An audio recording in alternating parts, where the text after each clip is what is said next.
चाय बेचने वाला पूरा भारत बेच रहा है, इसी काम में हासिल उसे महारत बेच रहा है। सच बोल रहा हूं कि नहीं बोल रहा हूं? सच बोल रहा हूं कि नहीं बोल रहा हूं? गैस सिलेंडर की कीमत भी 1000 के पार कहां सोया है चौकीदार, कहां सोया है चौकीदार। दुआ करिए मेरी आवाज में इतनी ताकत आए कि मेरे सामने प्रधानमंत्री जी बैठे हो और मैं पार्लियामेंट में खड़ा होकर उनसे सवाल करूं। जो हर जालिम से टकराएगी वो आंधी बनाऊंगा, नए अंग्रेज आए हैं नया गांधी बनाऊंगा। अब तैयार रहना बैजलपुरा वालों कि रेल बिक गई, तेल बिक गया, बिका हवाई अड्डा, सब कुछ बिकता देख के खुश हैं अपने जेपी नड्डा।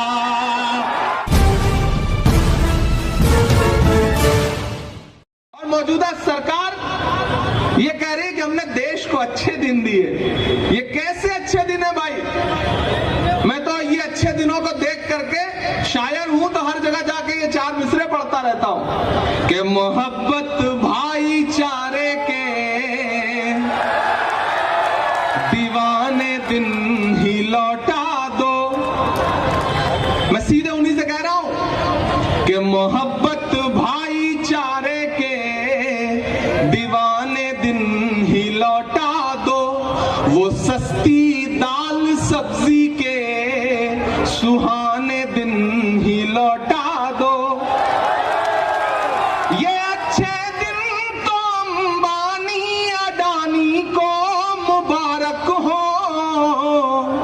हमें ऐसा करो साहिब पुराने दिन ही लौटा दो, हमें ऐसा करो साहिब पुराने दिन ही लौटा दो। जिस गुजरात के विकास का ढिंढोरा पूरे देश में पीटा गया, उस गुजरात के विकास का सच जानना है तो मुझे सुनो आप। ये वो गुजरात है जहां सड़कों की हालत ऐसी है कि सड़क में गड्ढे या गड्ढे में सड़क है, आप अंदाजा ही नहीं लगा सकते। ये है गुजरात के विकास का सच। यहां हिलाने पे पुल टूट जाता है। ये है गुजरात के विकास का सच। मोदी जी ट्रेन को हरी झंडी दिखा के रवाना करते हैं, ट्रेन आगे बढ़ती है, भैंस से टकराती है, भैंस नहीं मरती, ट्रेन का इंजन टूट जाता है। ये है गुजरात के विकास का सच। यहाँ के मंत्री सड़क बनवाते हैं, उद्घाटन करते हैं, सड़क पर नारियल फोड़ते हैं, असलम भाई तो नारियल नहीं टूटता, सड़क टूट जाती है। ये है गुजरात के विकास का सच। मैं मीडिया के साथियों से भी कहूंगा और नौजवान साथियों खास तौर से आपसे कहूंगा कि गुजरात में भारतीय जनता पार्टी सिर्फ टीवी चैनल पर चुनाव जीत रही है, जमीन पर कांग्रेस यहां सरकार बनाने जा रही है। वक्त की पाबंदियां हैं। मैं जानता हूं आप शायरी भी सुनना चाहते हैं, नहीं सुनाऊंगा तो आप नाराज हो जाएंगे। मैं तो शायर हूं, सांसद बाद में हूं, पहले शायर हूं।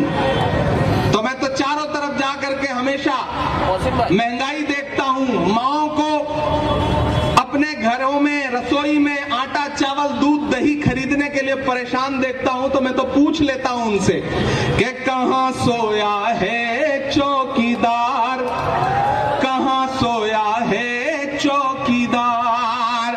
गैस सिलेंडर की कीमत भी 1000 के पार कहां सोया है चौकीदार, कहां सोया है चौकीदार।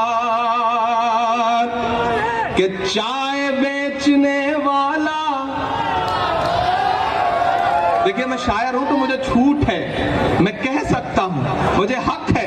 मैं तो सोच रहा हूं मैं किसी दिन संसद में भी खड़ा होकर ये नज्म उनको जरूर सुनाऊंगा कि चाय बेचने वाला पूरा भारत बेच रहा है। सच बोल रहा हूं कि नहीं बोल रहा हूं? सच बोल रहा हूं कि नहीं बोल रहा हूं? इधर जो लोग खड़े हैं आपका भी समर्थन चाहिए मुझे कि चाय बेचने वाला पूरा भारत बेच रहा है, इसी काम में हासिल उसे महारत बेच रहा है। रेल बिक गई, तेल बिक गया, बिका हवाई अड्डा, कि रेल बिक गई, तेल बिक गया, बिका हवाई अड्डा, सब कुछ बिकता देख के खुश हैं अपने जेपी नड्डा। कि जनता महंगाई की मारी करती हाहाकार, कहां सोया है चौकीदार। इस मुल्क में दो ताकतें हैं। एक ताकत वो है जो सोचती है कि मुल्क उसकी तानाशाही से चलेगा, मुल्क उनकी मर्जी से चलेगा, लेकिन एक तरफ वो ताकतें खड़ी हैं जो ये कह रही हैं कि मुल्क डॉक्टर बाबा साहब भीमराव अंबेडकर के संविधान से चलेगा, जो ये कह रहे हैं कि मुल्क महात्मा गांधी के विचारों से चलेगा, मौलाना आजाद के सपनों से चलेगा, ये मुल्क पंडित जवाहरलाल नेहरू के ख्वाबों से चलेगा।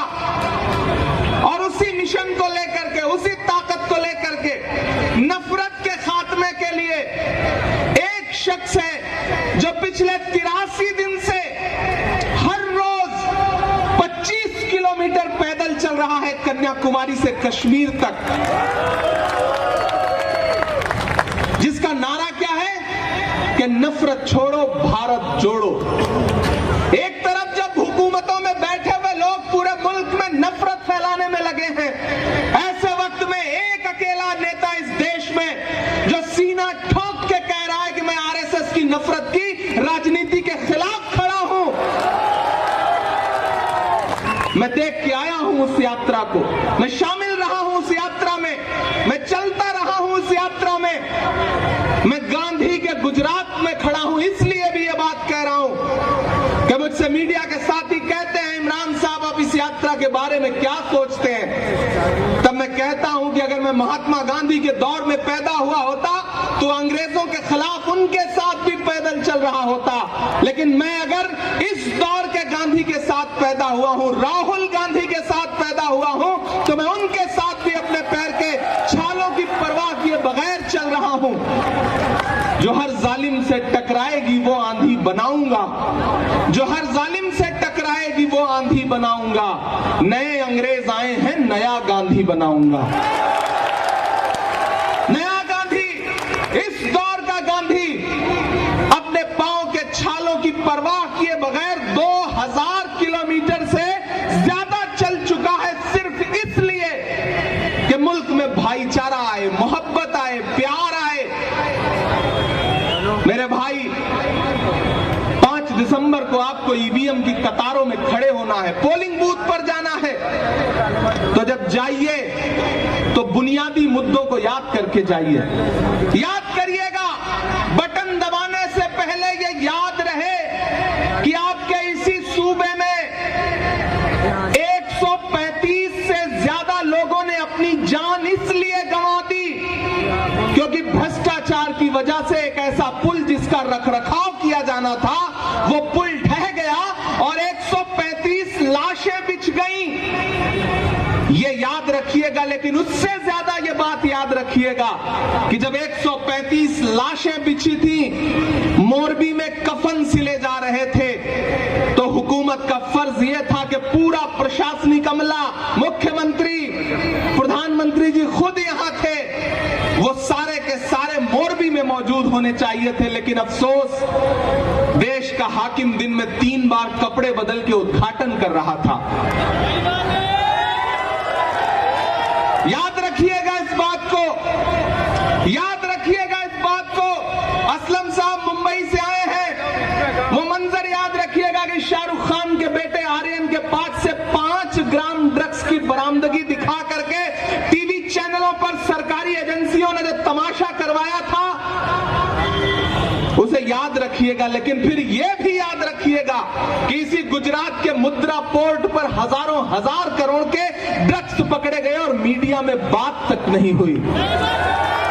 याद रखिएगा, याद रखिएगा नौजवान साथियों, आप खास तौर से याद रखिएगा कि यह गुजरात है जहां 40 लाख रजिस्टर्ड बेरोजगार हैं, और आप जब नौकरी पाने की तलाश में पर्चा भरते हैं तो पर्चा देने से पहले पेपर लीक हो जाता है, लगातार पेपर लीक हो रहे हैं। याद रखिएगा, याद रखिएगा बटन दबाने से पहले कि यह गुजरात है, यहां शराबबंदी है,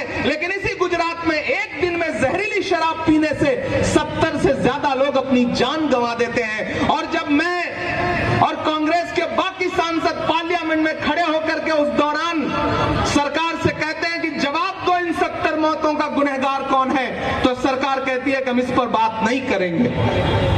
याद रखिएगा, जरूर याद रखिएगा, वो आपको भटकाने की कोशिश करेंगे। और उनका एक मुख्यमंत्री आएगा, वो कहेगा कि राहुल गांधी की दाढ़ी तो सद्दाम हुसैन से मिलती है, वो आपको भटकाने की कोशिश करेगा। लेकिन जब उन्हें कहे तो पलट के आप उन्हीं से कह दीजिएगा कि भैया आप भी आईना देख लो, आपकी शक्ल भी मोदी जी के दोस्त नवाज शरीफ के जैसी लगती है, उन्हें कह दीजिएगा। मुद्दों पे डटे रहिएगा, पूछिएगा कि महंगाई कैसे बढ़ गई। आप तो कहते थे कि मैं चौकीदार हूं, मेरे हाथ में देश की तिजोरी सौंप दो, मैं खजाना नहीं लूटने दूंगा। लेकिन मेरी माओ बहनों, ये याद रखिएगा कि आज से 6 साल पहले एक दिन टीवी चैनलों पर वो नमूदार हुए और उन्होंने कहा कि भाइयों बहनों, आज से 500 और 1000 का नोट बंद। जानते हैं क्यों?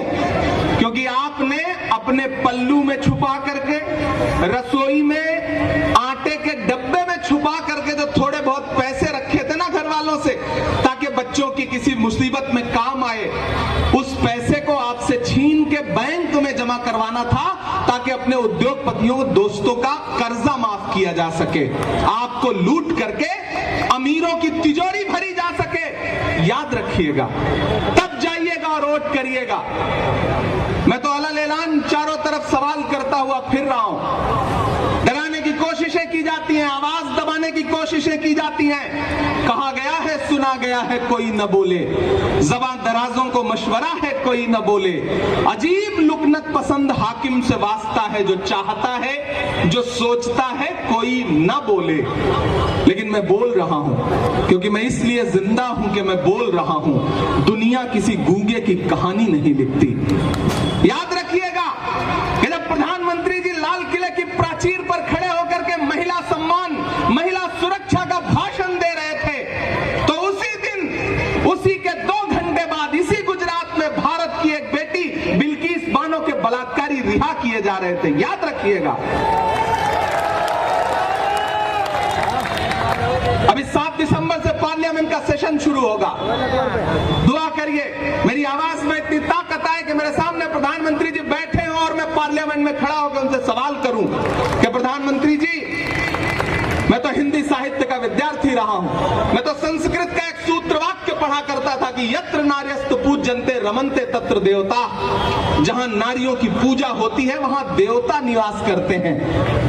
लेकिन मुझे अफसोस है कि जिस देश में नारियों की पूजा होने पर देवता निवास करते थे, वहां नारियों की पूजा छोड़िए बलात्कारियों की पूजा हो रही है। और प्रधानमंत्री जी चुप हैं। भारत की बेटी के लिए उनके पास एक शब्द नहीं है बोलने के लिए। याद रखिएगा, मैं राजू भाई के लिए आपके पास दामन फैलाने के लिए इसलिए आया, बहुत थोड़ा सा मौका था। इससे पहले एक सभा में था, आदरणीय मल्लिकार्जुन खड़गे जी साहब थे बेरामपुरा में, वहां मौजूद था, वहां से किसी तरह भाग करके यहां पहुंचा, क्योंकि एक मुश्किल वक्त है।